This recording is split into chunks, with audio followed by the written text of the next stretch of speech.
evening. What do you want to do tonight? The same thing we do every night, Pinky. Try to take over the world. The Power of Thought by Henry Thomas Hamblin. Introduction. You are the architect of your own life. It is yours to make or to unmake. By the power of thought, you are building and constructing your entire existence. The power is in your hands. It has always been in your hands.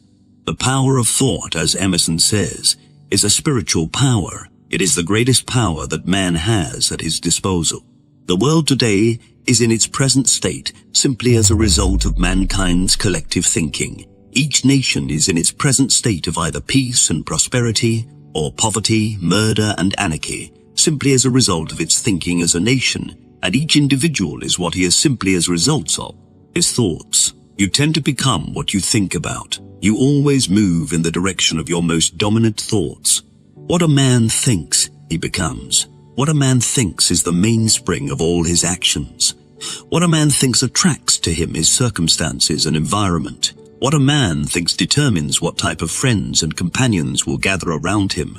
What a man thinks decides whether he shall be happy or miserable, successful or unsuccessful, healthy or unhealthy, prosperous or poverty-stricken, hated or loved. What a man thinks either builds up his character or pulls it down. What a man thinks can overcome fate or strengthen it, can bring him into alignment with his glorious destiny, or make him an outcast and a wanderer in desert places. Indeed, there is no limit to the power of thought, because it is a spiritual power of intense potency. It is the power which distinguishes man from the brute. It is the power by which he can mount up to God. It is the power which can make the unsuccessful successful in the battle of life.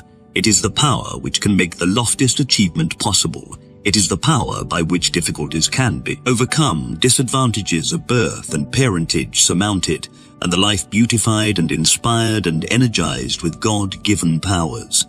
By thought, man either blesses or curses himself. By it, he brings into his life either success or failure, health or disease, happiness or unhappiness, poverty or prosperity. It is all in his mind and the character of his thought.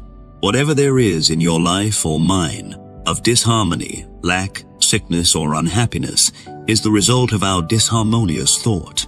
We live in an orderly universe, but we do not react harmoniously to our environment. We are not in correspondence with the hidden law and order around us. It is not necessary for the universe to be altered. What is needed is that we ourselves should be changed. Within ourselves is the cause of the disorder in our own individual world, for we each live in a little world of our own creation. Therefore, the disorder and trouble that afflicts us, or the lack that restricts our life, can never be overcome, save by a change of mind, habit of thought, and mental attitude. In the following pages, an attempt is made to show how the reader can, by changing his thoughts and mental attitude, reverse the lever and come into harmony with the divine idea. When this is accomplished, his life will blossom like the rose. He shall be led forth with peace. The mountains and the hills shall break before him into singing, and all the trees of the field shall clap their hands. Chapter 1. Thought, the cause of action. There is the conscious mind and there is the subconscious mind. The conscious mind gathers knowledge and experience through the senses. It learns from books, conversation, and experience. It reasons and forms conclusions. Finally, its thoughts pass down into the subconscious mind. The subconscious mind is the mind of action. It is responsible for all that we do. It is the seat of memory and of instinct. It is a reservoir of tremendous power. It is of extraordinary intelligence. It carries out all the complicated processes within the body which make life possible. The wisest and most learned of men cannot begin to fathom its wonderful powers, but in spite of this, we know enough about its manner of working to enable us to control it, and by controlling it, we control our actions, and by controlling our actions, we shape our life and overcome what is called fate. It is impossible to think evil thoughts and bring forth good actions. Many have tried it. They have said, I will be outwardly respectable and blameless in life, but in secret I will think this thought. I will hug it to my bosom because it is pleasant. but I will let it go no further, because I know that evil action leads to shipwreck and disaster. Therefore I will deceive even my best friends. Outwardly I will be all that I ought to be, but in my thoughts I will be evil. Mine will be a double life. To outsiders I shall be one thing, and in my thought, world, something different. Thus I shall be able to enjoy evil in thought and escape its penalties. Such a one does not reckon with the power and faithfulness of the subconscious mind. Every evil thought which is entertained and gloated over acts as a powerful suggestion to this patient giant, until at last it can stand it no longer and bursts out into the life in the form of a course of evil action, which is an exact replica of the thoughts which have been entertained. This explains why so often people who have always been so exemplary in their conduct all at once go wrong and come crashing down to ruin. They are simply reaping the harvest of their thoughts. While this is true of the majority of those who indulge in secret evil thinking, there are yet those who, either through lack of courage or opportunity, do not or cannot break out into a course of evil action. By their evil thoughts, they arouse certain emotions which cannot be satisfied and which therefore have to be repressed. The effect of repression is either chronic ill health, for which no medical skill can ever cure, or organic disease that is beyond the art of man to heal. The reader must not imagine, however, that everyone who suffers in this way has been guilty of evil thinking, but the practice is certainly one of the ways by which some people can, and do, literally destroy themselves. Thus a man who gives way to hate and broods over his wrongs will be led to think of murder, and if he gloats upon thoughts of murder, a time will come when he may attempt murder. On the other hand, if the same man will keep his mind off his wrongs and think thoughts of forgiveness, or better still, if he will love or hold in thoughts of goodwill the one who has wronged him, then his life will become happy and peaceful, and in its highest sense, successful. Again, a man who gives way to weak, fearful thoughts, who fears that his business will fail, who fears that his luck may give out, who fears that competition will arise with which he will be unable to cope, such a man will probably fail because all his actions will be weak and hesitating and lacking in that strength and decision which are necessary for the achievement of success.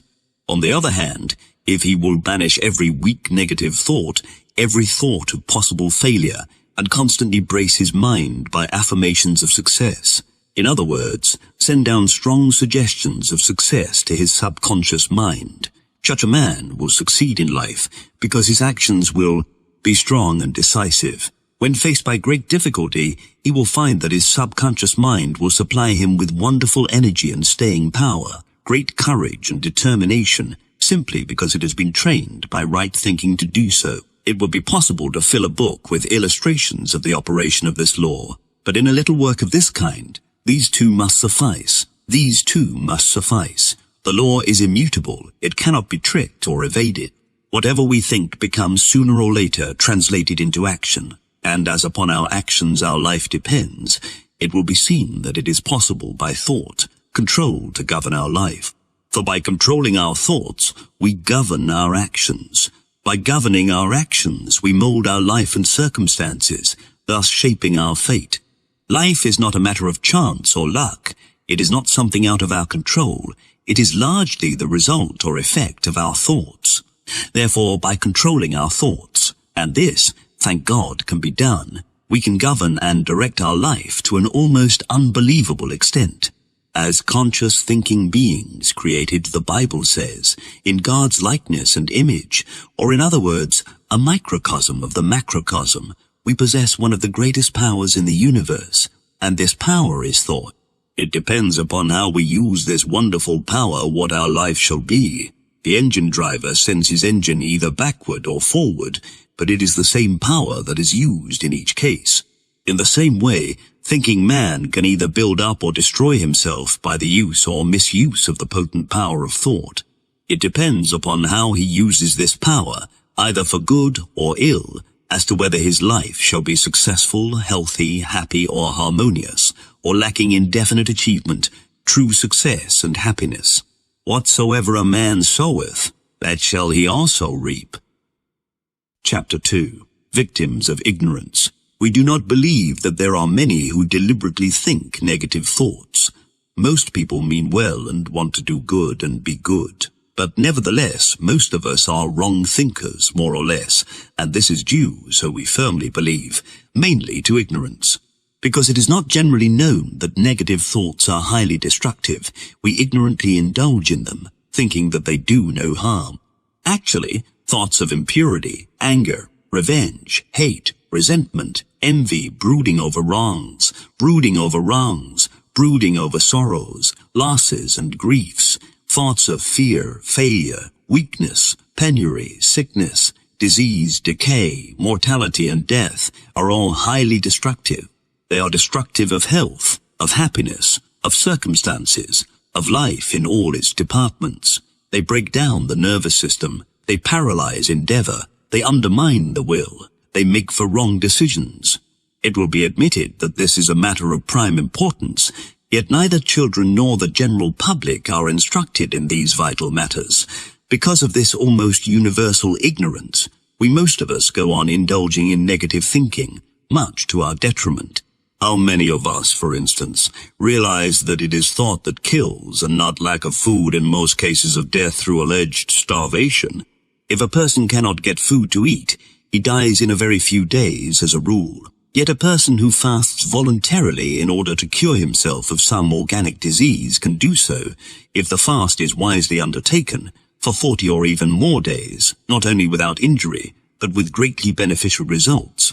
Why is it that in the former case a few days compulsory fast ends in death, while a voluntary fast of 6 weeks or so results only in good? The answer is, of course, that it is the state of the mind and the character of the thoughts that kill, and not the lack of food.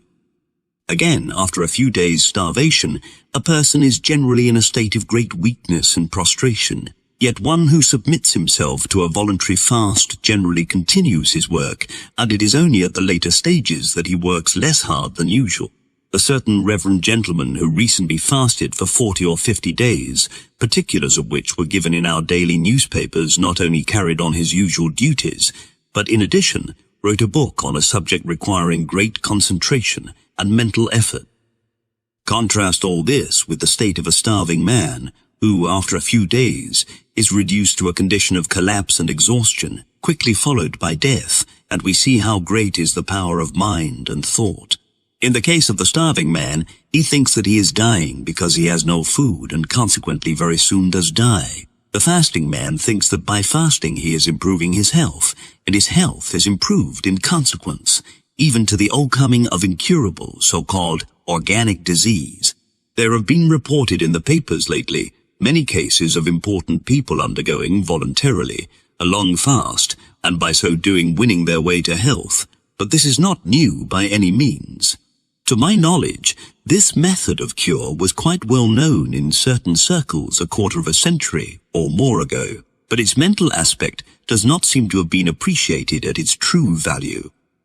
There is no reason why a starving man, if he was well nourished at the commencement, should not live as long as a fasting man, and he would do so if he could only control his thoughts and think in the same way that a fasting man thinks. But first of all, he would have to be convinced that fasting is beneficial to health, and this would not be easy, for ignorance and prejudice die hard. Also, because man is prone to look to the future, with anxiety he would probably be consumed with worry, fearing that he would be unable to obtain food after his compulsory fast had got beyond the beneficial stage or limit. But the fact remains that it is not the absence of food that kills a starving man, so much as his state of mind. It is his fear thoughts that kill him, just as it is the thoughts and expectation of cure that keep the fasting man alive and maintain his strength and ability to work. It must not be assumed from these few remarks that I am in favor of promiscuous fasting, for an ill-considered fast might do a great deal of harm. Fasting in some cases is beneficial, but it should be taken under experienced supervision. There is also much ignorance on another point, which is the possibility of controlling thought. It is not generally known that our thoughts can be controlled and regulated in much the same way that a London policeman controls and regulates the traffic. He holds up a hand, and instantly the traffic behind him stops, allowing vehicles from a cross street to pass instead. Our thoughts can be controlled and regulated in much the same manner. Undesirable destructive thoughts can be arrested, while other thoughts of a desirable and constructive character can be encouraged. People say, "You can't help thinking these thoughts, can you?" They take it for granted that one cannot control one's thoughts. They do not realize that it is possible deliberately to change the subject as regards one's thoughts, in the same way that one changes the topic of conversation. We all of us change the subject of conversation when it becomes distasteful to us, but how many of us change the subject of our thoughts in the same deliberate manner, by the exercise of our will? Yet it can be done, almost as easily, if we will only do it, instead of thinking and saying that it cannot be done. Not only is it possible to change the subject of our thoughts, but it is also possible to refrain from thinking altogether.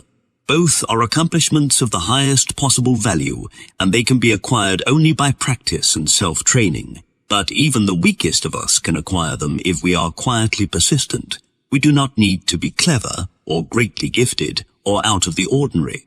Indeed, we may be very much under the average in mental gifts, willpower, and intellectual endowments. Yet, if we are quietly persistent, we can learn to overcome our thoughts in course of time. And when we become master of our thoughts, we become master of ourselves. And when we become master of ourselves, we become master of life itself, not by opposing the discipline of its experiences, but by dealing with them in the best possible manner, maintaining a calm and steadfast mind, a quiet faith, and an unflinching spirit. Chapter 3. Victims of suggestion. We are all victims, more or less, of suggestion. Strong-minded and unscrupulous people deliberately influence others by suggestion in order to take advantage of them. Counsel in court says to a witness, "I suggest to you," and then follows a suggestion that may be both untrue and unfair, yet it may so overwhelm or confuse a witness as to destroy the value of his evidence. Thus does a strong mind dominate a weaker by force of will and suggestion. The hypnotist suggests to his victim that a piece of cold metal applied to his bare back is a red-hot iron, and immediately the flesh is scorched and blistered, much the same as would be the case if the metal were actually red-hot. Or he may suggest to his victim that a cup of paraffin is a cup of lemonade, and he, the victim, will then drink it, evidently enjoying it and thinking it to be lemonade. Thus, in these and many other ways does the hypnotist show how powerful suggestion is. The hypnotist suggests to his victim that a piece of cold metal applied to his bare back is a red-hot iron, and immediately the flesh is scorched and blistered, much the same as would be the case if the metal were actually red-hot. Or he may suggest to his victim that a cup of paraffin is a cup of lemonade, and he, the victim, will then drink it, evidently enjoying it and thinking it to be lemonade. Thus, in these and many other ways does the hypnotist show how powerful suggestion is. In one of Dr. Schofield's books, I think it is, a tale is told of two well-known physicians who, in order to prove the power of suggestion, beckoned to a man in a restaurant and then told him that he was seriously ill and ought to be in bed. The man, knowing their reputation and high standing as medical men believed them, went home, took to his bed and died. It is only fair and charitable to suppose that neither of the doctors expected anything more than a slight illness to result from what would appear to be foolish and reprehensible action. We are told day by day in our daily paper to take so, and so's pills. We may not heed the suggestion for years perhaps, yet sooner or later we may find ourselves either taking the pills or advising somebody else to do so. You see a man with streaming eyes, sneezing and using his handkerchief. This sight suggests influenza to you, with the result that, if you are not positively minded, you may shortly develop an attack yourself. In 1,001 different ways we are affected by suggestion. We receive it through the eyes, the ears, taste, smell, and touch. We are victims of it at every turn, unless we learn to become positive, minded, and proof against suggestion in all its forms. There is not space for me to do more than mention other ways by which we are unconsciously affected and influenced by suggestion. Newspaper and magazine advertising of patent medicines are most potent and powerful mediums of suggestion. We have already mentioned the effect of being told day by day in our paper and by means of hoardings to take a certain make of pills, but modern ideas of advertising worthless nostrums and harmful drugs leave such methods of advertising far behind as regards suggestive force and value. Pictures of people sneezing and of others doubled up with painful backs can have only one effect, and that is to make people imagine that they possess the ailment described. I remember when a boy reading in the papers of that day long advertisements which were headed, "What is this new disease that has come upon us?" I was so affected that I became convinced that I had the disease, and badly too. I became so alarmed that I would no doubt have speedily become really ill if I had not told my parents my fears. Never shall I forget the shouts of merriment that greeted my confession. It seemed as though they would never cease laughing. But they laughed me out of my fears, and I have kept a positive mind towards or against patent medicine advertisements ever since. Many of my readers must have read the late Jerome K. Jerome's humorous account of his experience with a medical work of symptoms. He said that by the time he had finished reading the book, he found he had every disease under the sun except housemaid's knee, written, no doubt, to raise a laugh and to amuse, yet containing a modicum of truth, which, if realized by the masses, would quickly cause the nostrum-mongers to shut up shop. Then there is what is termed mass suggestion. We are all inclined to think the same thoughts as the mob, and to have the same emotions aroused within us as sway the masses of the people. It is very easy for a positive person to sway the thoughts and emotions of a crowd of people. It is difficult for one of the crowd not to be moved with the crowd. This is why people, who in the ordinary way are sensible, go on occasions of national rejoicing. It is also the reason why people who are peaceable and harmless in private life may, when in a crowd, join in acts of violence and disorder. It is simply that the mass emotion gets hold of them, influencing them so strongly they get carried away. It is a fact that some people are more easily influenced by suggestion than others. Some are stolid and phlegmatic, and upon these suggestion appears to have less effect. Others, on the contrary, are more sensitive and highly strung. These are greatly influenced by suggestion, falling an easy prey until they learn to become proof against it. Such may feel that they are hard done by, and that life has dealt unfairly with them by making them so sensitive. But they need not pity themselves for the reason that they have, instead, much to be thankful for people of this type are those who can benefit most by suggestion when it is properly and scientifically made use of. Finally, we come to the subject of temptation. All of us are tempted in some way or other. What would tempt one severely might not affect another at all, but each is tempted in a way peculiar to himself. What is temptation but suggestion? We need not argue as to where or from whom the suggestion comes.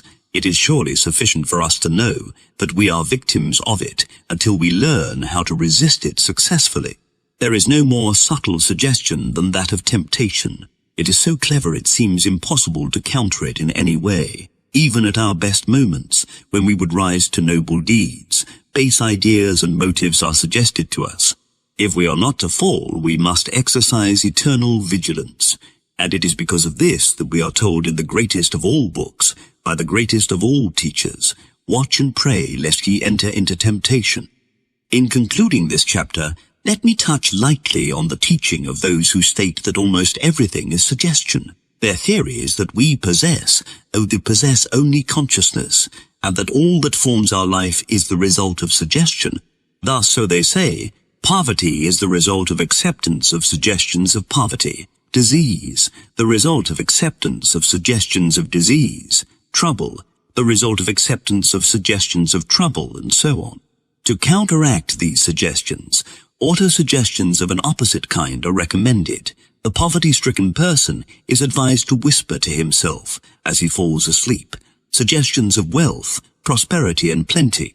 If the subconscious, or as some say the unconscious, mind accepts the suggestion, then poverty is at an end. The diseased person does the same, except that he uses suggestions of health with a similar pleasing result if the subconscious or power, mind, within will only accept the suggestion whispered to it. All this may appear to be pure rubbish and bunkum to most of our readers. While, however, the writer is not prepared to accept such teaching in the above crude form, yet, so he believes, there is a considerable amount of truth in it. It is not, however, advisable to tinker about with the subconscious mind in this way. Many today are suffering from the effects of unwise experiments made without knowledge or experience. Chapter 4. The Secret of Overcoming. Why is right thought so important? It is important because it influences our actions. It is important because it builds up character and a steadfast mind. It is important because upon it our well-being and the success of our whole life depend. It is important because it is by right thought that we can overcome harmful suggestion. First of all, we have to realize that thought is the cause of our actions and decisions. It is largely because of this that our circumstances depend upon our thoughts.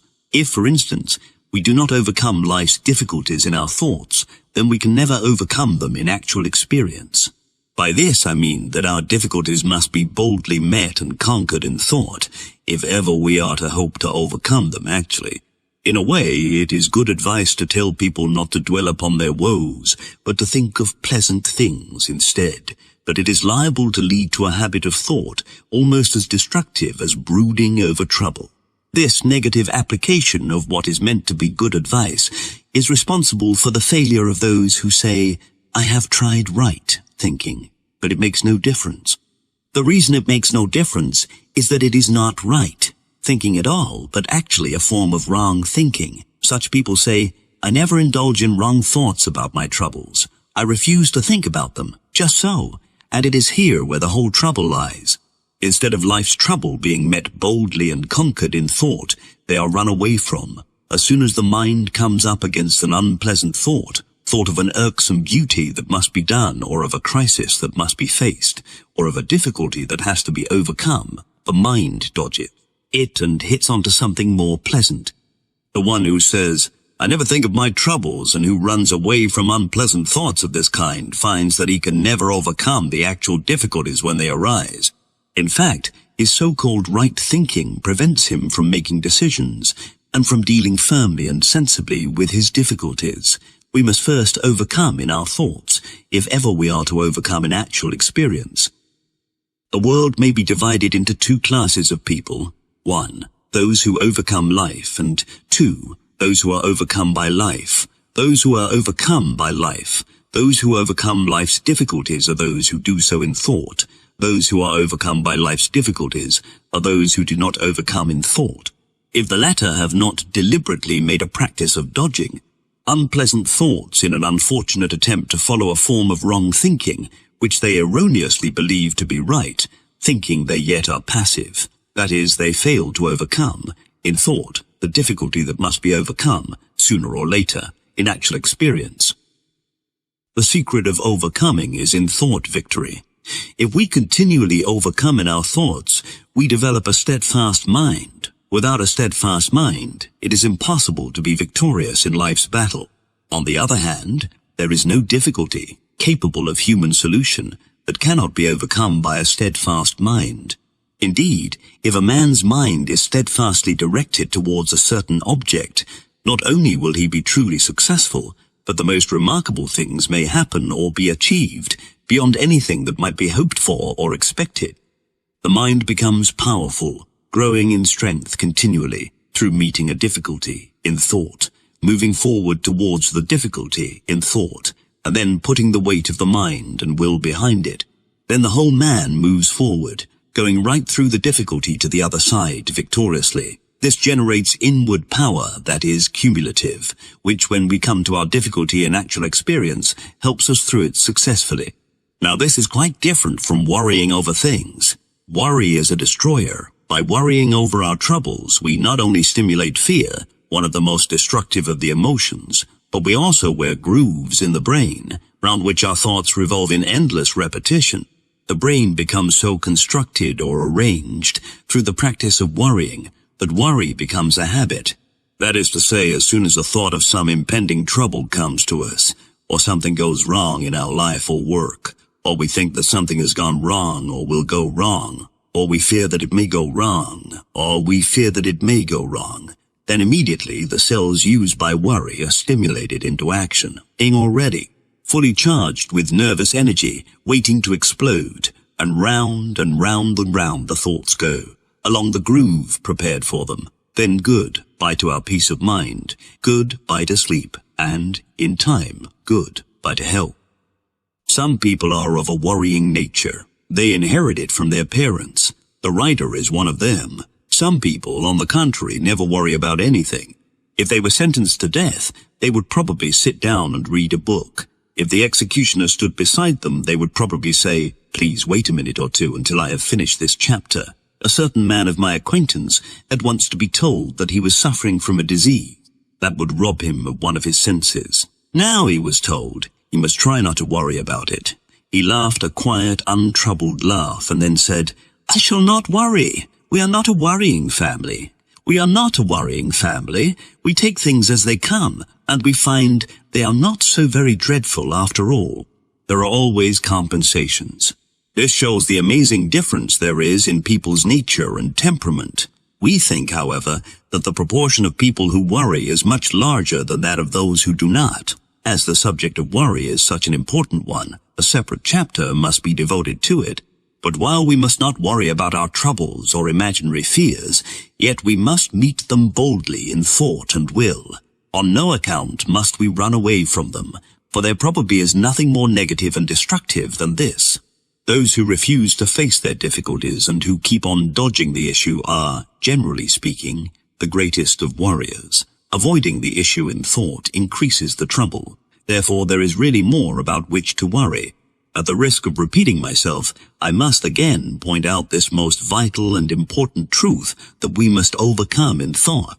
The teaching that bids you merely to dismiss your trouble from your mind and think of pleasant things, or to indulge in a daydreaming, can be positively followed, but as usually applied is quite negative. When applied in a negative way, it weakens the will, robs one of initiative, and destroys one's power to decide and act.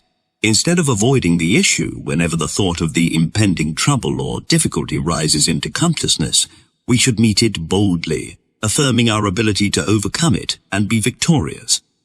If, every time the thought arises, it is met with an affirmation of power, overcoming and victory, then when the time arrives to meet the difficulty in actual experience, we find that we have ample power to overcome and go victoriously through the experience.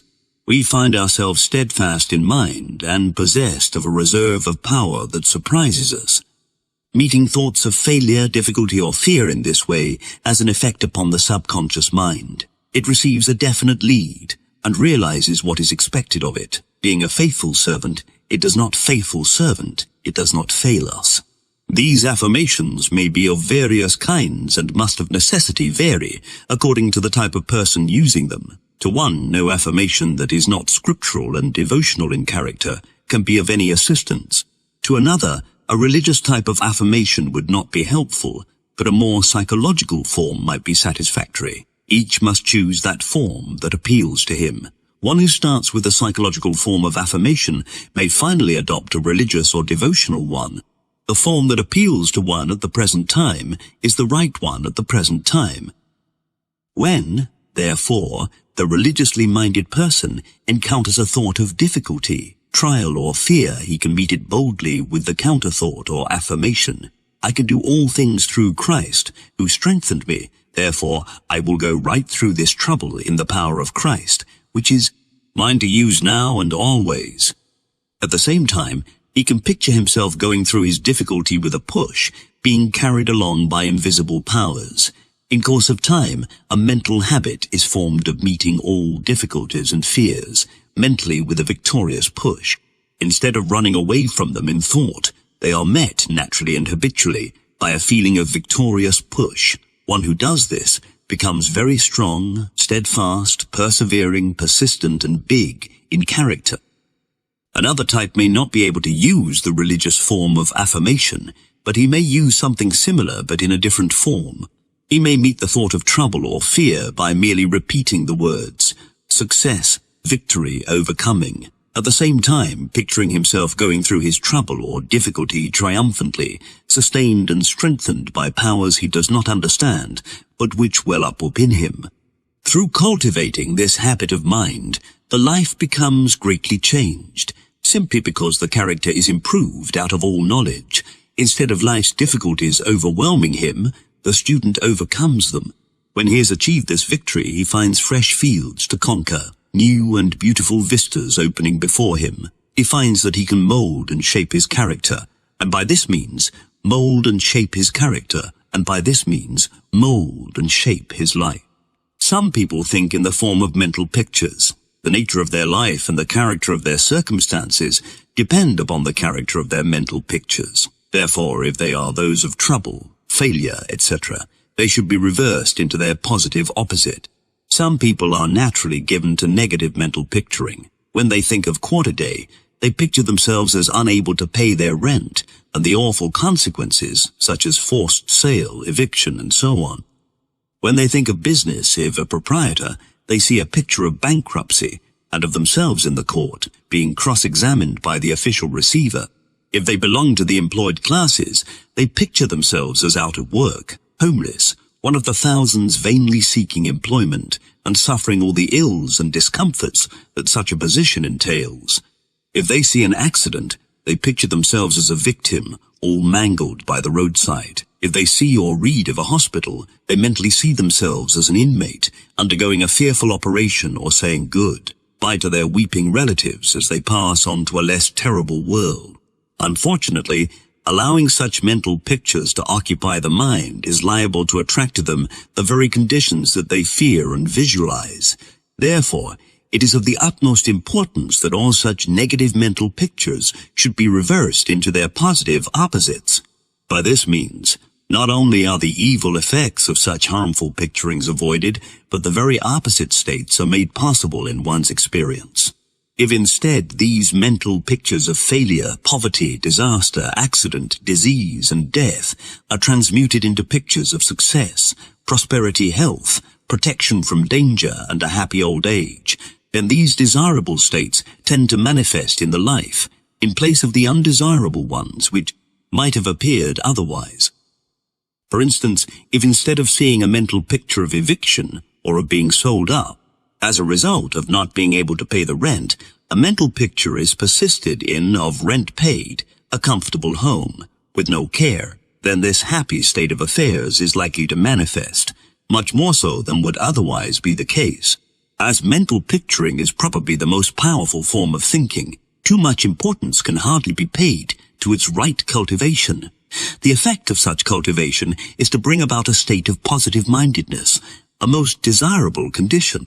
It also builds up character, making us strong where once we were weak, and able to achieve many things which we were before quite unable to undertake. Chapter 5. Creators of our own evil. Do we live in an evil universe, and are we the victims of a malicious and unkind fate? Or do we live in an orderly universe whose underlying principle is helpfulness or love? We cannot help thinking that most of us believe inwardly that the former is true, and not the latter. It is because of this that we harbor subconscious fears. It is because of this that we are pessimists, although outwardly we may appear to be the reverse. Who can tell what direful effects are caused by this inward pessimism? As I have said elsewhere, a belief in evil tends to bring evil to pass. A belief in failure tends to produce failure, A belief in disease tends to produce disease, and so on.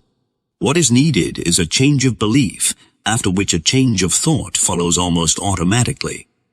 The fact of the matter is that we live in an orderly universe, but we are not orderly ourselves. We are not in correspondence with our true environment.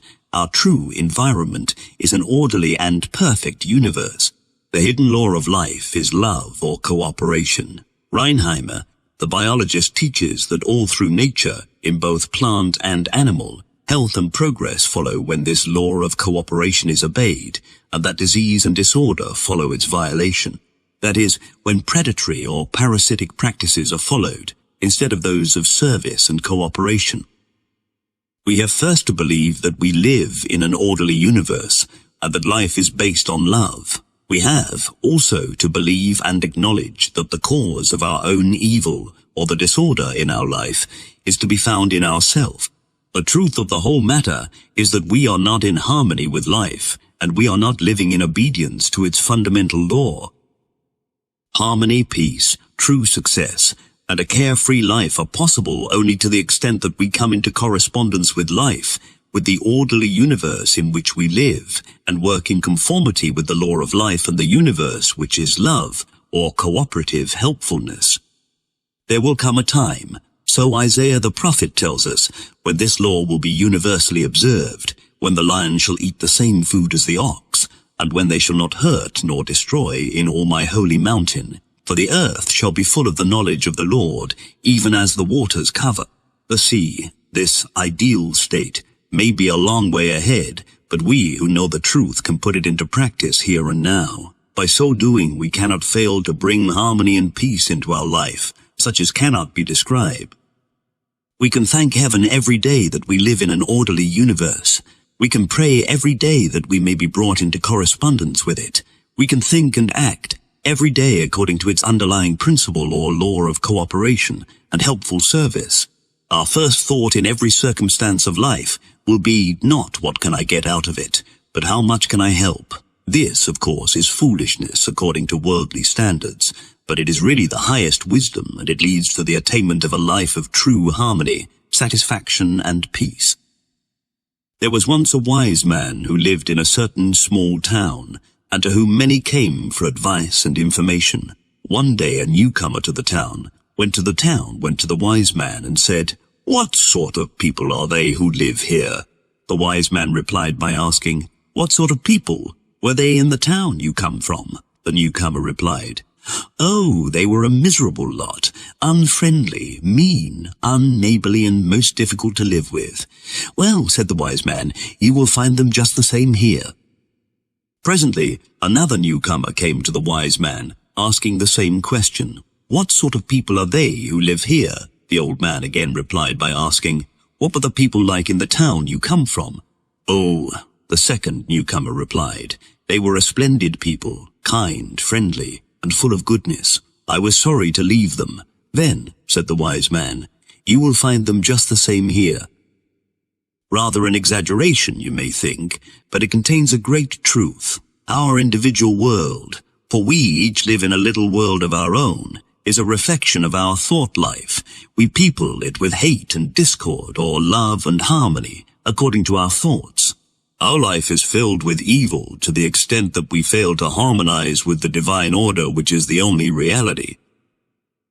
Life is essentially good, although it may contain many disappointments and many blows. Many of these, however, are of our own creation. Do we not reap, in middle and old age, the fruits of the errors or sins of our youth?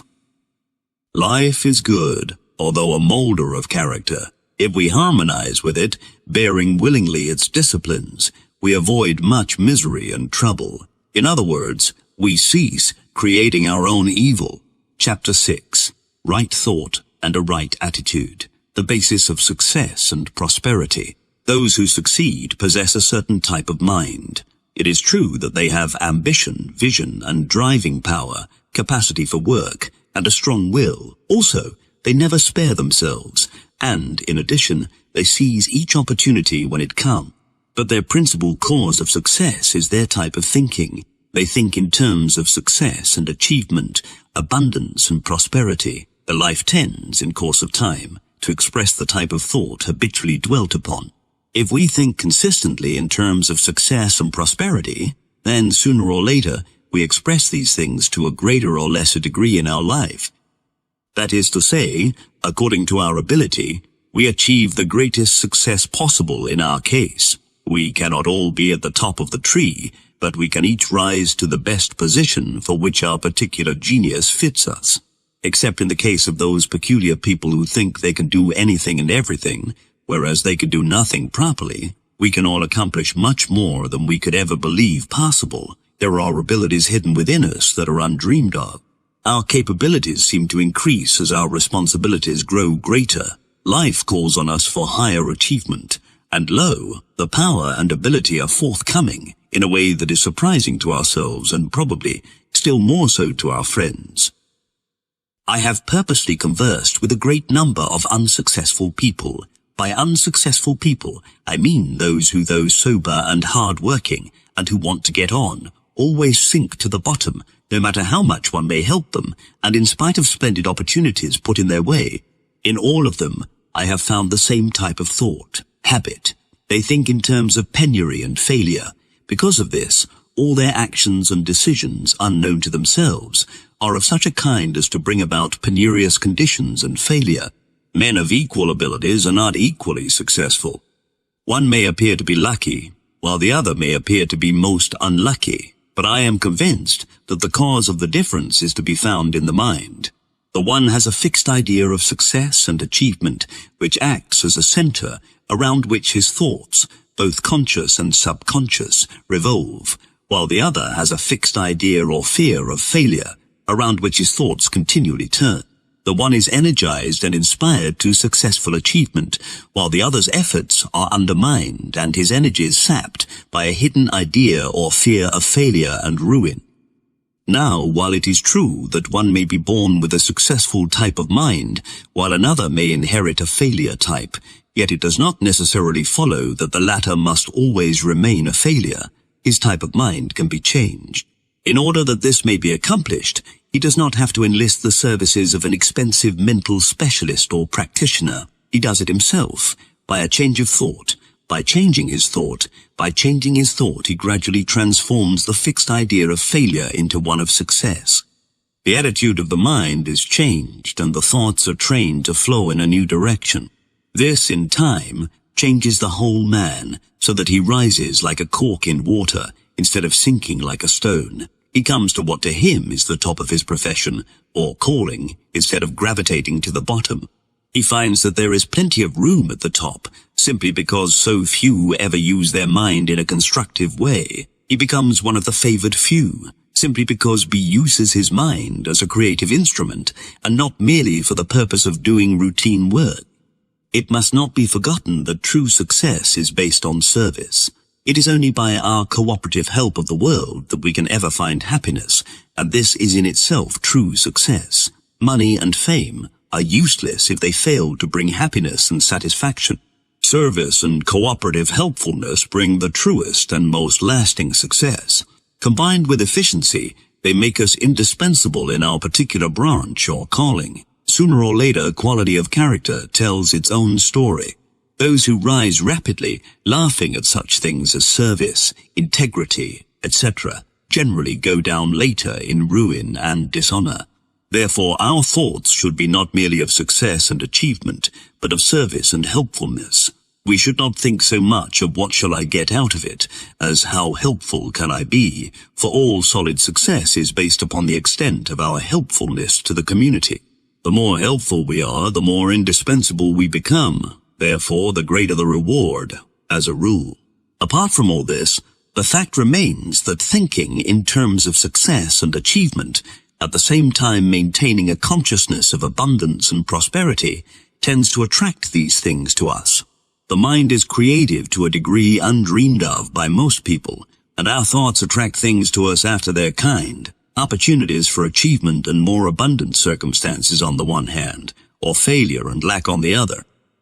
The inner cause of successful achievement, then, is in the mind. Instead of allowing it to wander anywhere it pleases, we have to train it to think constructively. While others are spending their spare time foolishly, we must, on the contrary, compel the mind to think positively in terms of achievement. We can hold an ideal in the mind continuously, around which the thoughts will revolve, naturally and easily. Constructive thinking such as this compels us to work and strive, while other people waste their time in pleasure. It is no hardship, however, but a great joy. It arouses our enthusiasm, after which every task becomes comparatively easy. Sooner or later, just when we are ready for it, opportunity comes our way, just as surely as the rising and setting of the sun. The law is infallible. When we are ready, the opportunity appears. In closing this chapter, may I give one word of warning. Success is liable to become our master, and we its slave. Therefore, it is important that we choose the highest form of success, if we can. As a rule, however, we have no choice because our ambition is, as it were, born in us. We have in mind the case of a poor boy with only a country elementary school education who is now an ordained missionary, apparently an utterly impossible feat for one in his position. Whether he chose his calling or whether his calling chose him, it is impossible to say, but in either case, his life of toil, self-sacrifice and service, though it means weariness, fever, poverty and derision by the world, will bring him the truest satisfaction. He is most truly successful who finds his success in service and in trying to make the world a better place for others to live in. Then it does not matter if his success does become his master and he its slave, for such slavery becomes the highest joy and gives the greatest satisfaction. These are the treasures that no money can buy and which ever elude those who seek them through the acquirement of riches and fame. Chapter 7. The Effect of Thought on Health. Thought affects our health far more than is generally realized. While it is true that hereditary taints, devitalized foods, and unhealthy modes of living play an important part, yet I believe that thought is the greatest factor. When I say thought, I include the emotions, for they are aroused by our thoughts, and yet it is possible to avoid arousing emotional energy by training the thoughts to think along different lines than those suggested by primitive desires or promptings. Generally, in works of this kind, the reader is told to cease thinking of sickness, ill health, disease, etc., and to think instead of health, vigor, wholeness, and so on. This is good advice as far as it goes, for brooding over disease and ill health creates a morbid condition conducive of disease. It is a fine thing to think of oneself as whole, healthy, radiant, and filled with life, joy, and energy. Such a mental picture can do nothing but good. Thus the beginner may say, I am in radiant health, and try to feel like it, and picture himself, mentally, as the image of perfect health and vitality. By doing so, he takes the first step towards better health. This, although good in its way, is by no means an ideal method. Therefore, better methods should be adopted as soon as possible. But there is far more in this subject than this. The root causes of ill health go far deeper. In this little work, we cannot go into a profound study of the underlying cause of all disease and disorder, but we can mention 2 or 3 that are fundamental and of the utmost importance. It must first be understood that health is a state of normality. That is, it is normal to be well and abnormal to be unwell. There are 3 emotional states that rob us of health. They are sensuality, resentment, and anxiety. They can be overcome or neutralized by cultivating the habit of thinking thoughts of purity, goodwill, including forgiveness and seeing the other fellow's point of view, and rest. Although medical works seem to attribute most disease to syphilis and syphilitic taints, yet we think that one of the principal causes of ill health, if not of disease, is impurity in thought, or the indulgence in sensual thought, in thoughts of amativeness and similar things.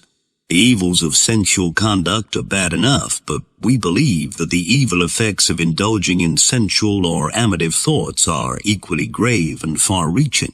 The evil from a health, as distinct from a purely moral point of view, is that such thoughts arouse desire, and this in turn generates emotional energy. This energy has to be repressed, and this is probably the cause of much bodily disorder. Now, to repress or stamp upon all natural desires as something wicked and unclean is not the best way of dealing with the difficulty. This generally makes matters worse. The only perfect way is to think above or beyond these things.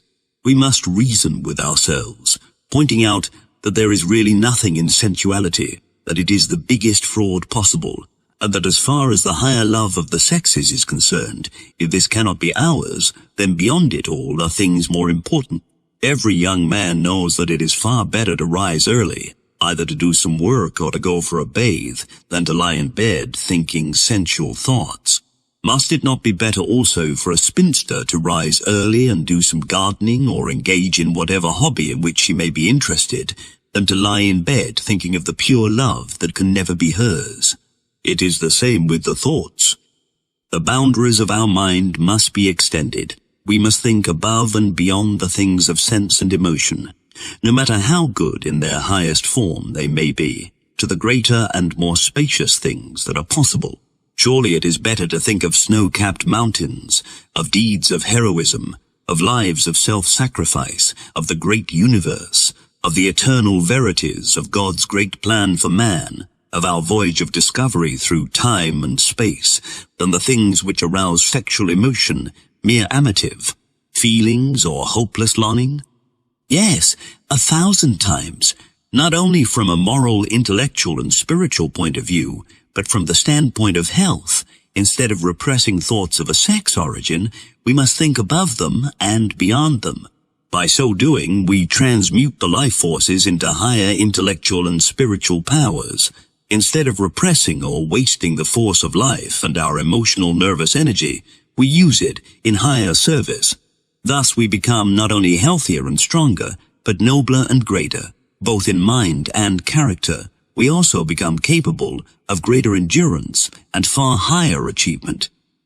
Thoughts of goodwill and forgiveness are both healing and preventive of ill health, hate, vexation, the nursing of grudges, cherishing dislikes and prejudices, thoughts of venom and revenge. All these are health destroyers, as also are anger, rage, passion, and similar feelings.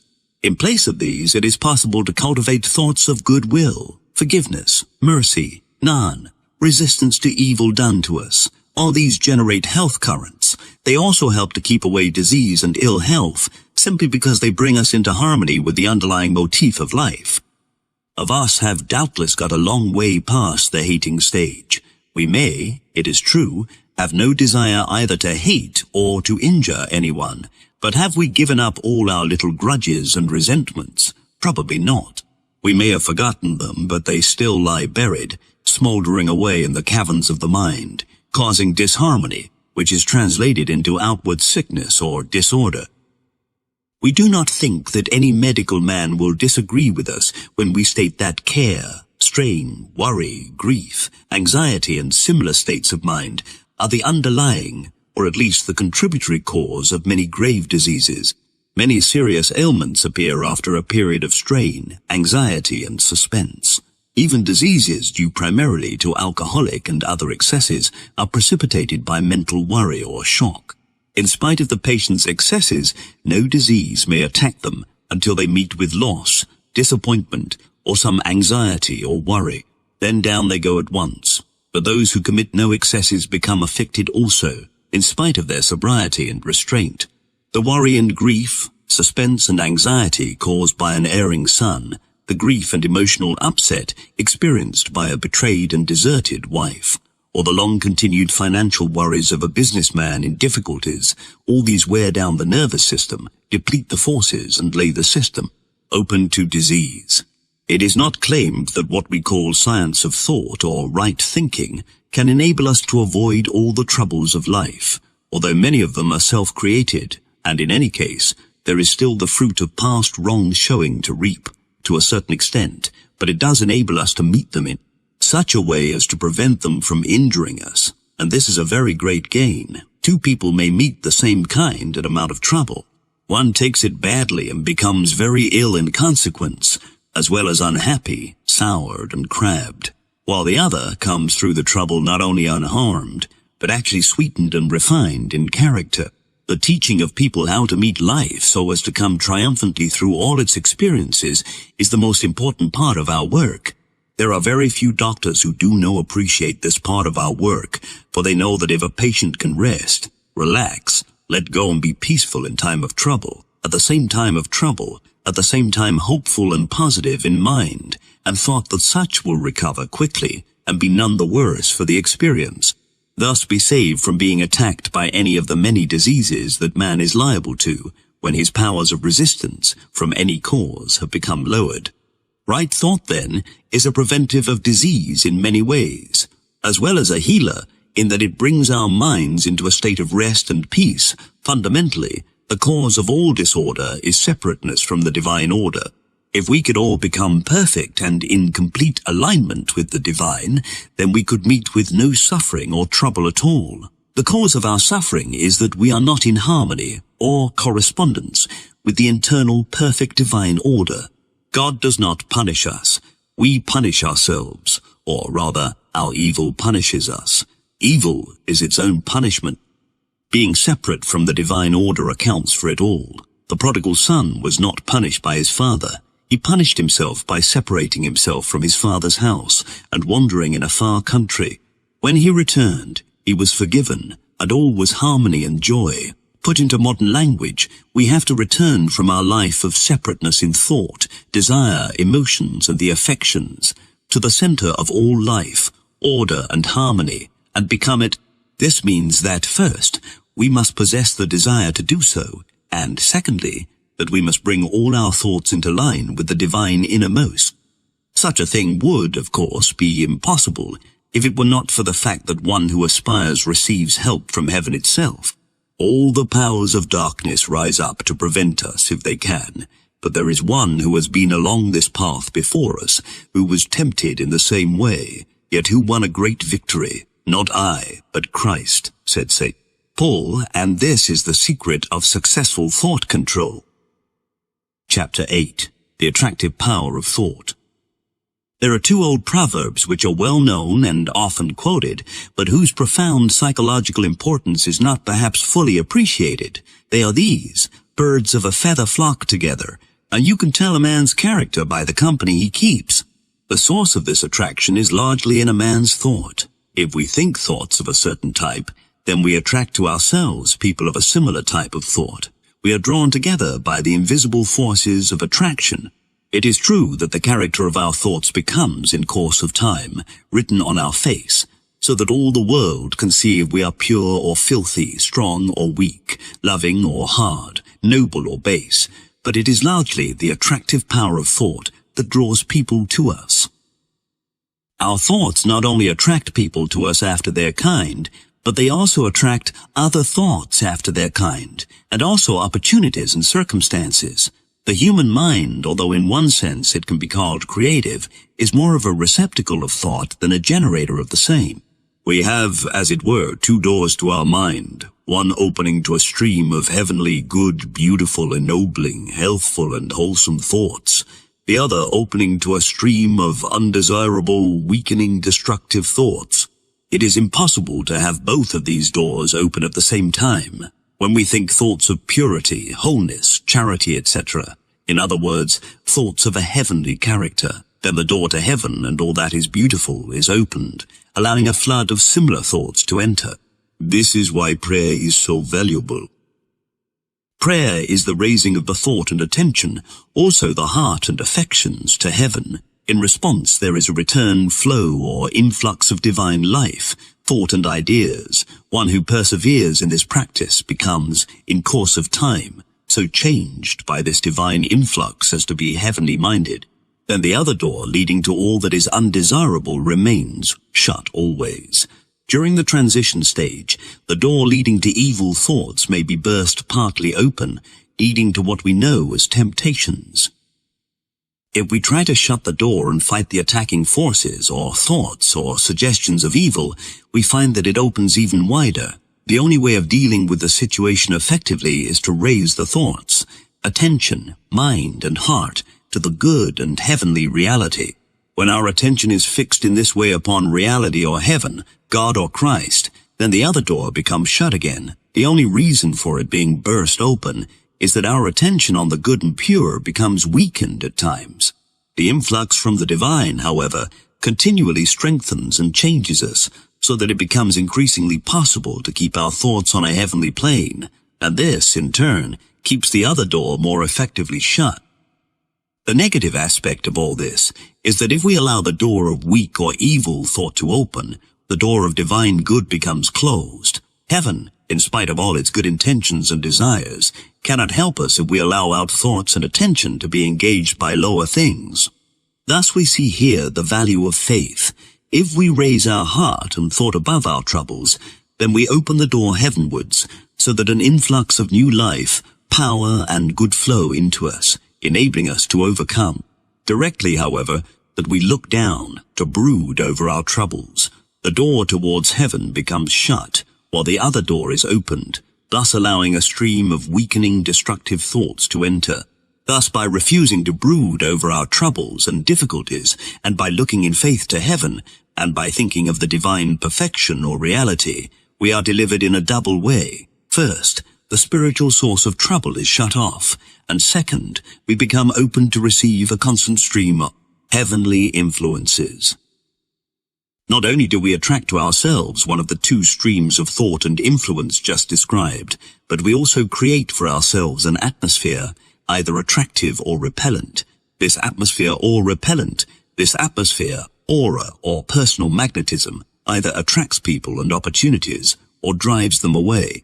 If two men, one with an attractive atmosphere and the other with a repellent one, were placed each in a small business and given equal opportunities, the former would do far more business than the latter, simply because he would attract customers, charm them, receive their recommendations, and retain their patronage. He would make a living where the man with a repellent atmosphere would starve. The same thing would happen in any profession. A doctor, a lawyer, a clergyman would attract a large following if he possessed an attractive atmosphere, but would have only a scanty following if he had a repellent atmosphere. In order to create or develop an attractive atmosphere, we must feel goodwill towards those whom we meet, we must be anxious to serve and help, and we must think the right thoughts. There is no need for toadyism. Indeed, this should be avoided at all costs. Instead, we must remember that while it is true that we have to serve, no matter what our calling or position may be, yet we are the magnet and that others are drawn to us, not by compulsion or against their will, but by the magnetism of goodwill and inward friendliness. We must also bear in mind that we are drawing others to us, not in order to serve our own selfish ends, but in order to bless them, help them, and make them happier. There was once an undertaker who was so sympathetic he did more funerals than any of his competitors. His sympathy attracted people because it was real. If it had been put on, it would never have rung true, and he would have been avoided as a humbug and hypocrite. He had no desire to get business with his sympathy. He would have hated the thought, but he simply could not help being sympathetic because he had a big heart of love, open to all who were in trouble. Therefore, we should attract people simply in order to bless. If it makes us prosperous, we cannot help it. Our object must be to bless and serve. Now, some readers will say that the teaching of this chapter is quite impossible. They will say, and rightly, that soon after a man begins to think rightly and aspire after better things, he is subjected to an invasion from, apparently, all the powers of evil, and that it seems as though the floodgates of hell were let loose upon him, thus making further progress impossible. This is true enough, but there is another side to the story, which is that the one who aspires receives help from above. Every time that we look up, raising our thoughts to a higher plane, life and health, strength and blessing flow into us. It does not matter how much we may be tempted. We receive greater strength from our elder brother than the power of evil that assails us. This great one has been before us, conquering and overcoming, and he it is who can and does help us in our efforts to rise to higher and better things. For greater is he that is in you than he that is in the world. Chapter 9 Thought, Control and Spiritual Attainment. In this little book I have dwelt too much, perhaps upon material achievement, but the principal reason for doing this has been that it is our duty to serve our day and generation, and to be as big and useful in service as we possibly can. I do not advocate a selfish success. Our ambition should be not how much can I get, but how much can I give in service and in doing things for the world. Thus, the success and achievement that I advocate need not be the making of money or the winning of position at all, for it may mean giving one's life in missionary service or other forms of self-sacrifice and devotion to one's fellows.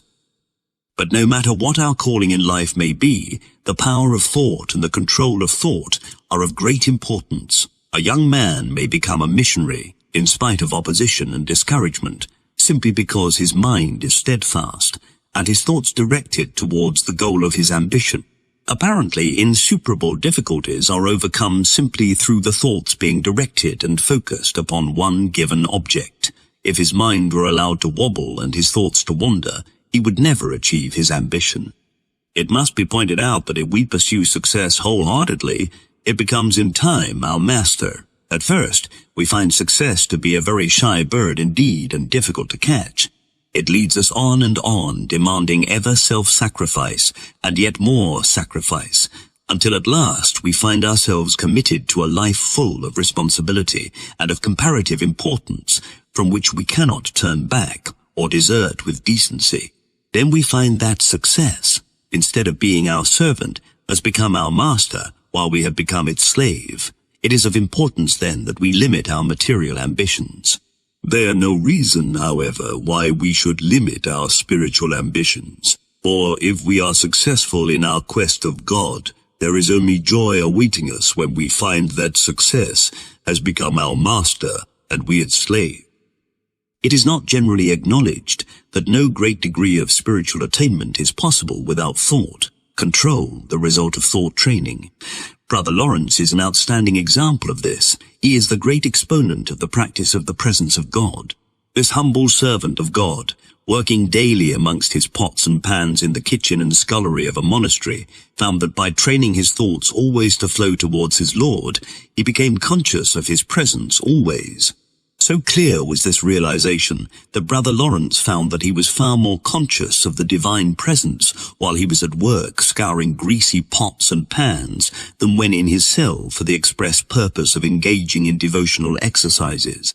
This humble, unlearned brother became a saint, although not called one, and a teacher of many, simply through directing his thoughts towards God and persevering in spite of their liability to wander.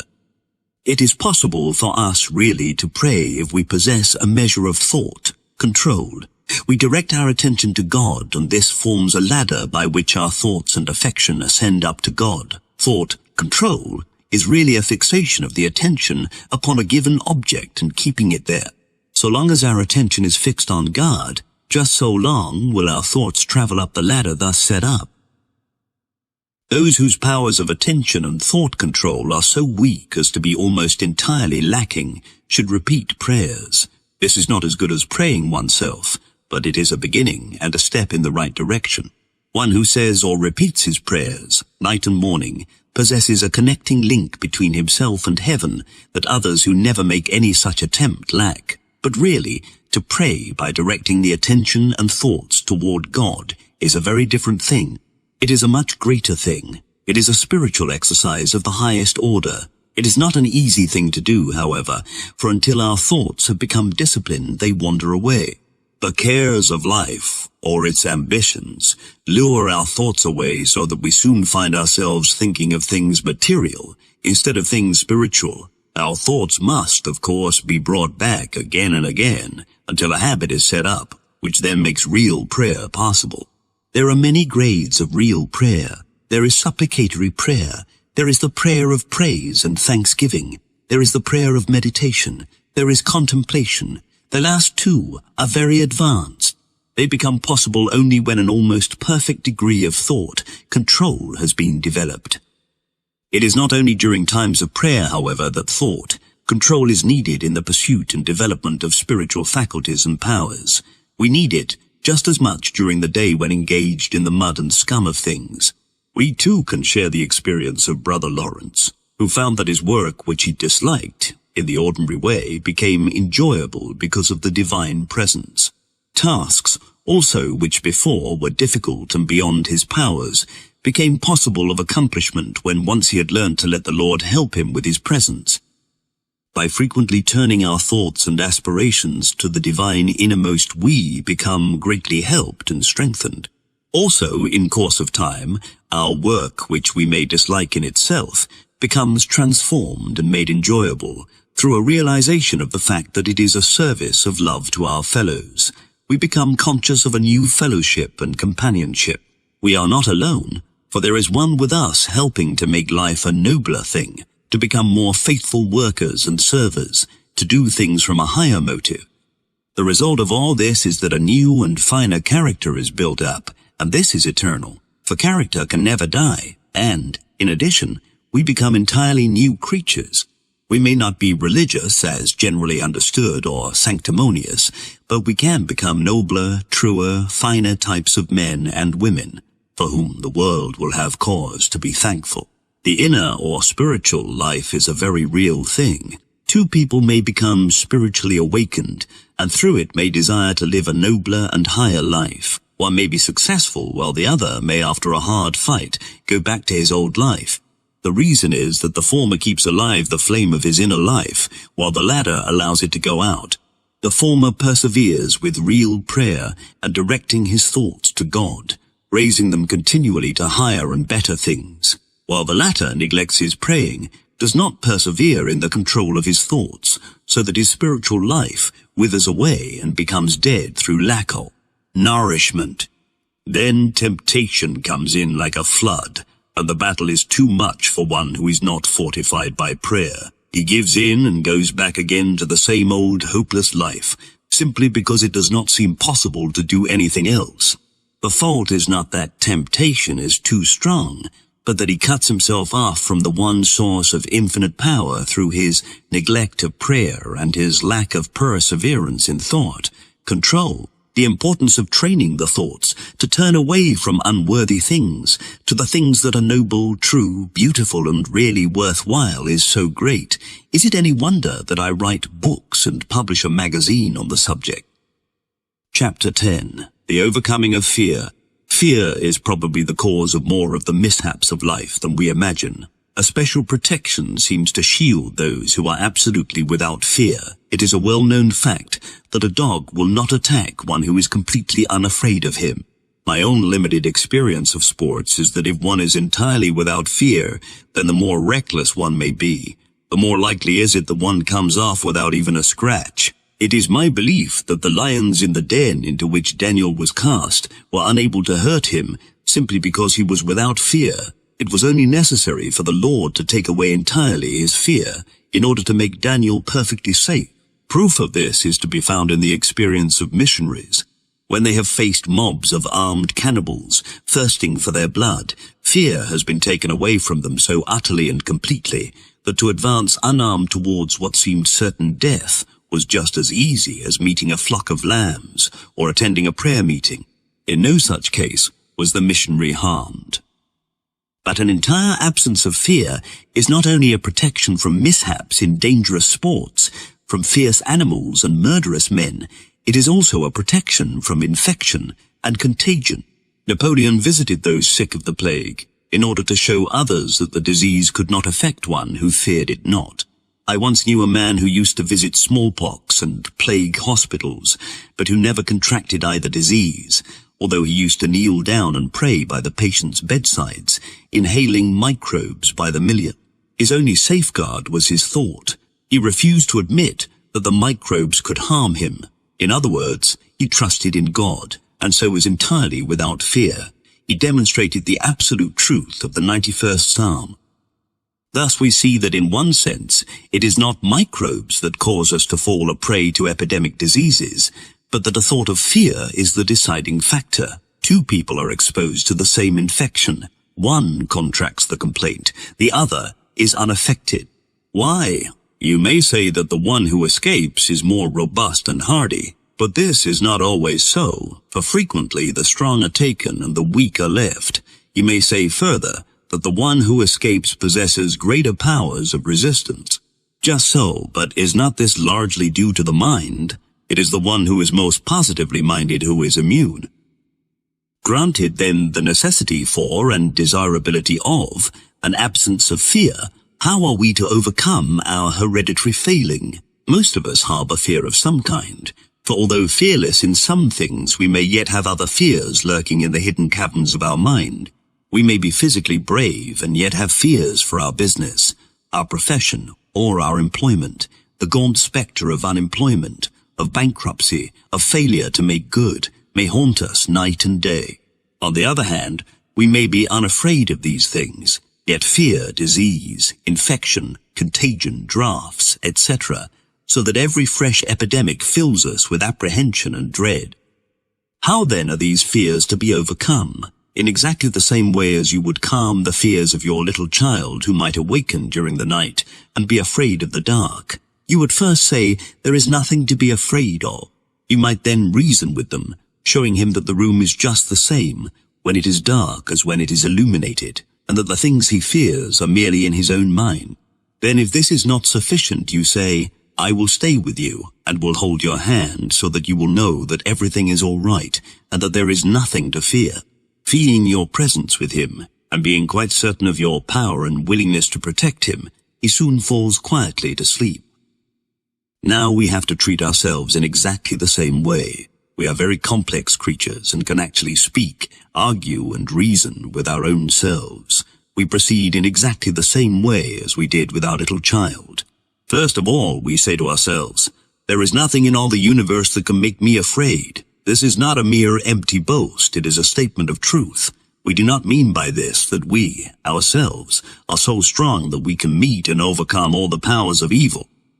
What it means is that we, having put ourselves on the side of the angels have put themselves on our side, in response, so to speak. It means we have come into alignment with the inner harmony of the universe, the divine order which nothing can destroy, and over which the forces of disorder have no power whatever. It means that behind us is all the power of hidden divine forces, pushing us onto the glorious consummation designed and planned for us in the depths of the divine mind and the heart of infinite love. Therefore, we can next use the words of Edward Carpenter, "All the divine forces hasten to minister to my eternal joy." While doing this, we can feel and realize that it is just as we state, that there are actually divine forces behind us, pushing us forward to a fuller and richer life, and raising us to higher and better things. If you find these statements or invocations too advanced, high down, or fantastic for you, you can quite easily choose words of your own that will be effective in your case. But the same process should be followed. It is better first to use the negative, and next the positive. But like our imaginary little son who was afraid of the dark, we may feel the need of something more. He wanted us to stay with him and hold his hand so that he might feel and realize that we were with him to protect and guard. In the same way we can call upon and realize the presence of the omnipotent and eternal. There is one who has overcome the world and beaten all the powers of evil, who has glorified his humanity and opened up the way for us by his humanity and opened up the way for us by his own sacrifice. And he has said, "I will not leave you, and lo, I am with you always, even unto the end." Chapter 11. Not demand, but obedience. The beginner might think quite naturally that having discovered the immense power of thought, all that he has to do is to make use of it according to his own sweet will. There is probably no greater error than this. It is because thought is so powerful, and its effects so far-reaching, that makes it important that we train our thoughts to correspond to the inner laws of the universe. We each form part of one complete whole. God is our Father or Sender, and every man our brother. We are servants one of another. Until we realize this, we are out of harmony with life and the universe, not only in our actions but in our thoughts. For if we have a wrong idea of life, then all our thoughts must naturally be wrong also. It has been said that we can conquer nature only by obeying her laws. It is equally true that we can overcome life only by obeying the laws of life. If we do not think in harmony with the motif of life, we become plague spots in the cosmic body. It is only when we become brothers of humanity, living in harmony with the laws of life and the great scheme of things, it is only then that we can experience harmony ourselves, and it is only then that our life can become really and truly successful, in the highest sense of the word. It is possible to make demands upon life, and to get what one demands. This leads to achievement, one of course at the cost of hard work and sacrifice. We have all to pay for our achievements. Those who are not willing to pay are not able to achieve. It is because achievement demands so much of us in the way of character, patience, perseverance, steadfastness, sacrifice. That makes it valuable as a builder of character to keep one's success, and it demands yet greater qualities of character than does its achievement. But all such achievement can bring neither happiness nor harmony if it is demanded from life selfishly, without any thought for others, without any thought of God. No happiness, peace, or harmony can ever result from making selfish demands upon life. It is true that there is a time in our life when it seems that everything is in our own hands, and that we are master of our fate, captain of our soul. This may spur us on to achieve and conquer, and to meet with experiences that are a necessary preparation for greater things. All this is good as far as it goes, and may be a very necessary phase in our life, but sooner or later we realize that, although in one sense we are master of fate, in that we can choose either good or evil, yet all the time, there is a divinity that shapes our end, rough hew it though we may. There is an internal harmony to which we must correspond. We belong to a complete whole, in which we have a place, and of which we form a part. We can come into correspondence with the harmony of this whole, only by becoming less selfish and more universal. In other words, we have to love God and love our neighbor. Instead of forcing our will upon life, instead of making ourselves a center around which everything else must revolve, instead of demanding and compelling, if we would find real happiness and true satisfaction at all, we must love and serve God and man, life and the world, and thus enter into the world, and thus enter into the harmony of the whole. The inner law of life is love, but it is better for us to think of this as cooperation. To the extent that we think, work, act, and feel in correspondence with this law, do we find true happiness, peace, satisfaction, and the things which are precious above rubies, and which no wealth can buy. We see, then, why we should train ourselves to think thoughts of goodwill, instead of those of hate and resentment, of cooperation instead of selfish acquisitiveness, of service rather than personal gain. It is only thus that we can become brothers of humanity. It is only by becoming brothers of humanity that we can ever enter into correspondence, or a state of oneness, with the internal harmony that is divine. We live in an orderly universe, for behind the disorder on the surface of life is an internal divine order. This divine order would find expression externally if every man were to come into harmony with it. But self stands in the way. Love, goodwill, cooperation, these form the key by which man individually can find entrance to this inner harmony and order, and which by reason of his own entrance he can make it easier for his brother to find entrance also. There is psychology being taught today, mostly in books from America, that is hurtful and malicious. It teaches the misuse of mind power by means of suggestion. The mind and will are used to compel others to act as desired by the operator. For instance, a salesman wants to get an order from a buyer of a certain house. While the latter is considering the matter, the salesman uses strong mental suggestions that the buyer should sign the order.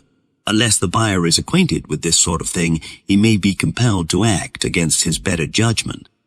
This practice of mental coercion is really criminal, although at present not legally so. It is practiced in a variety of ways, but the one who suffers most is the one who practices the method and not his victims.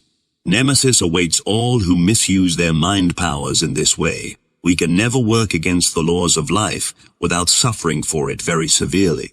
Such mental malpractice, as I have described, is in complete opposition to the inner law of cooperation already mentioned. Therefore, it brings disorder and suffering in its train. Chapter 12, First Steps. Who hath despised the day of small things.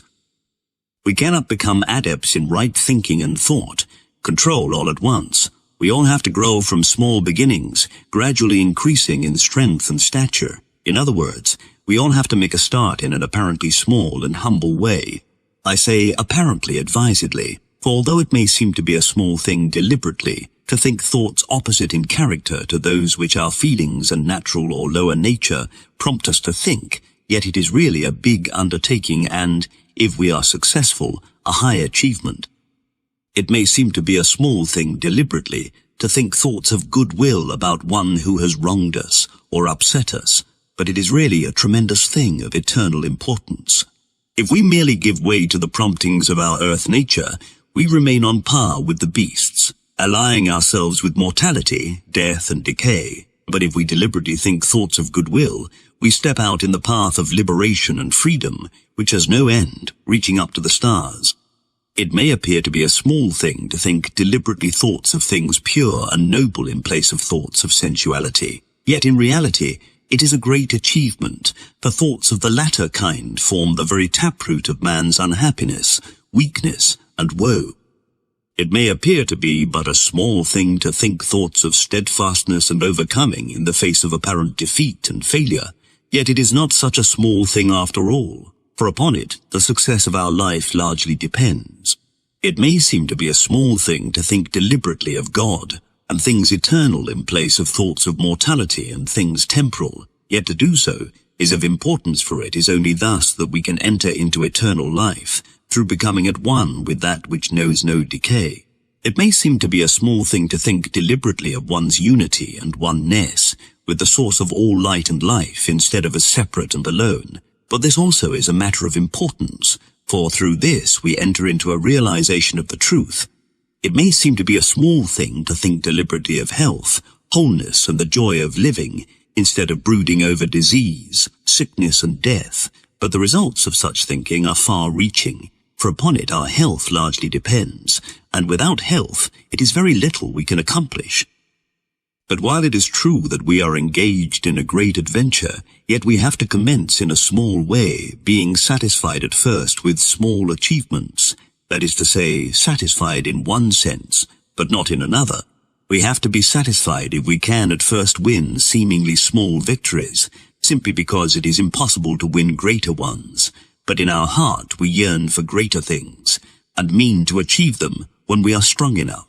The better part of us, which is eternal and heavenly, and which is fed by right thinking, in harmony with the laws and practices of heaven itself, is at first but a weak babe, so to speak. The lower part of us, which is natural, i.e., belonging to the lower nature, and the reverse of heavenly, is strong and well grown. How then is the weak babe of goodness and heavenly nature to overcome the strong tyrant of the lower? It cannot do so of itself. It would fail if it were not for the fact that we can draw upon inexhaustible fountains of life and power. Every time that we raise our thoughts above the things of time and sense to the eternal realms of the good, the beautiful and the true, we open ourselves to receive an influx of divine life and power. Every time that we think thoughts that are heavenly and strong in character, in place of those that are devilish or weak, we ally ourselves with heaven, and then all the divine forces hasten to minister to us and help us. Therefore, although the new and heavenly nature is weak and the old nature is strong, yet the former wins in the long run, if we are steadfast and persevering in raising our thoughts to higher and better things, thinking the best thoughts that we can, in spite of the claims of the old established habit of thinking. Finally, the new nature swallows up, as it were, the old nature, but it is a long drawn-out struggle. What we call right thinking is not merely thinking positive thoughts in place of negative ones. It is this and a great deal more. Right thinking has different meanings to different people. To the beginner, it consists in thinking positive thoughts in place of negative ones, together with a call to high heaven for help. The negative thought and its corresponding positive opposite are the negative and positive poles of the same thing. We can live at either end according to our thoughts. Here follows a negative train of thought, together with a positive counteracting opposite that will, I hope, serve as a key to future right thinking and overcoming. Negative thought or suggestion. Life is evil and cruel. What terrible thing or evil is it that may affect me at any moment? Failure, bankruptcy, loss of employment, workhouse, disease, accidents, operation, hospital, bereavement. Positive thought or affirmation. Life is good and is always striving to bring to me the highest good. No evil can come nigh me. Nothing can hurt or destroy. The divine blessing rests on all my affairs. The blessing that maketh rich and addeth no sorrow. The life of God fills me with health, strength, and joy of living. If you were to sit down and meditate upon the negative train of thought, especially if you were in the midst of a first-class worry, the result would be that your fears would be increased, and at the best you would become depressed. If instead, you meditate upon and affirm the sentences given in the above right-hand column, you find that you become braced and strong, ready once again for the battle of life. Not only so, but if you allow the negative train of thought to engage your attention and sink into your mind, then you allow yourself to accept the adverse suggestion, which in turn may bring the things feared into actual manifestation. If, on the other hand, you stick to and affirm the positive thoughts given in the second column, then the evil suggestion is driven out and the positive, life-giving truth is put in its place. The one who can do this becomes strong and steadfast, while the things that he affirms become, in course of time, manifest in his life and experience. A quiet time should be spent regularly every day. The last thing at night and early in the morning are good times, in meditating upon the positive thoughts given above and upon others like them.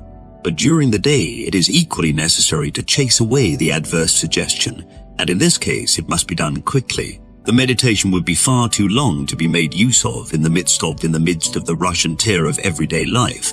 What is needed is a short affirmation that will knock the evil suggestion on the head and replace it by a positive declaration of absolute truth. Speak life and watch how life responds.